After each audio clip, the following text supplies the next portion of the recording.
আসসালামু আলাইকুম। আশা করি আপনারা প্রত্যেকে অনেক অনেক ভালো আছেন। ছাদে উঠলাম, সময় একটু বেশি হয়ে গেছে, 12:15 বেজে গেছে। বাচ্চাগুলো আজকে অনেক সময় ছাড়া রাখছি, বাচ্চাগুলো প্রচণ্ড টায়ার্ড হয়ে গেছে। অনেকগুলো ছায়া খুঁজতেছে, ধাপড়ির সামনে এসে বসে রয়েছে।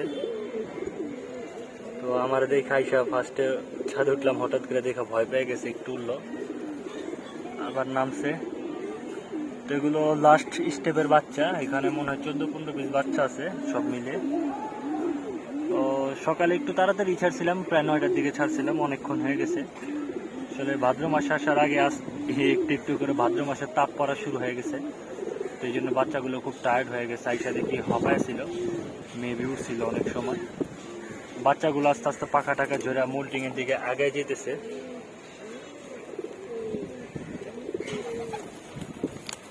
বাচ্চাগুলো বুঝদার হয়ে গেছে, প্রথম প্রথম ঢুকতে চাইতো না, এখন নিজেদের থেকে ঢোকার জন্য মানে প্রস্তুত হয়ে গেছে। তো বাচ্চাগুলো মোটামুটি শেষের বাচ্চা হইল, অনেকগুলো দেখে অলরেডি 5-6 পর ঝরে গেছে। বয়স কিন্তু কম, কিন্তু পাখা টাকা ঝরে গেছে, যেহেতু সিজনটা এখন এরকম কবুতরের মোল্ডিংয়ের সিজন। বাচ্চার বয়স কম, কিন্তু পাখা টাকা পশম টসম ঝরে গেছে অলরেডি।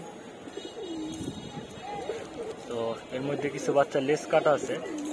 তো এবার লেস কাটা নিয়ে ভিডিও দিতে পারি নাই, ইনশাল্লাহ লাস্ট স্টেপে কিছু বাচ্চার লেস কাটা নিয়ে একটা ভিডিও দিব খুব শীঘ্রই, আশা আছে। তো বাচ্চাগুলোর আটকায় রিকভারি পানি দিয়ে দেবো, খুব টায়ার্ড, অনেকক্ষণ ছাড়া ছিল। আসলে এখন এত সময় বাচ্চাগুলো ছাড়া আমার জন্য উচিত হয়নি, কিন্তু ছাদে উঠতে উঠতে একটু লেট হয়ে গেছে এই আর কি।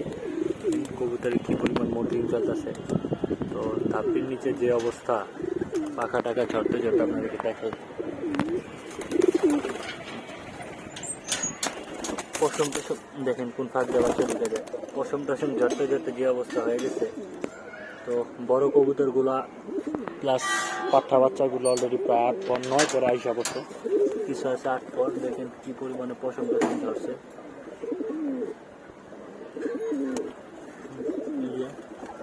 মাদিটা মাদিটা কি বলুন, প্লেগাল, ইয়াংস্টার লাল কাকি মাদি, দেখতে প্লেগালের মতন। তো বাচ্চাগুলো খুব টায়ার্ড হয়ে গেছে, ঢোকার জন্য কিন্তু অনেক পাগল হয়ে গেছে। কাজ করা বাচ্চারা মাশাআল্লাহ খুব সুন্দর, একটু গলা কষা টাইপের, লাড্ডু মাথা। পাশে সাথেরটা আবার একটু অন্যরকম হয়েছে, একটু সাদা হয়েছে, সাদাটা একটু উড়ে, আর গলা কষাটা একটু বৈশা বৈশা থাকে, একটু আলসা বেশি, এই আর কি। বাচ্চাগুলো ঢোকার জন্য কিন্তু প্রস্তুত হয়ে গেছে। তারা বলতেছে আমরা আজকে আর ছাড়া থাকতে চাই না। দেখো, তোমাদেরকে ঢুকাইতে গেলে তোমরা খুব লাফালাফি ফালাফালি করো, ঢুকতে চাও না। আর এখন আস্তে আস্তে বড় হয়ে গেতেছে, পরিস্থিতি সবগুলা বাচ্চাই তাদের পরিস্থিতি বুঝে গেতেছে। তারা চিন্তা করতেছে বড় কবুতরগুলো লক আছে, তাদের সাথে তাদের আটকা থাকা উচিত,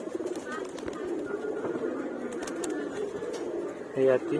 তো আসলে প্রস্তুতি ওইরকম একটা নিতে পারতেছি না। কিছুদিন পরে ভাদ্র মাস, আর বেশি দিন নাই, 15-16 দিন সবাই কবুতরগুলোকে রোদ খাওয়াবে। কিন্তু আমার কবুতরগুলো কিন্তু ভাদ্র মাসে পর ক্লিয়ার হবে না, দেরি আছে, মোটামুটি 2 মাস তো লাগবেই।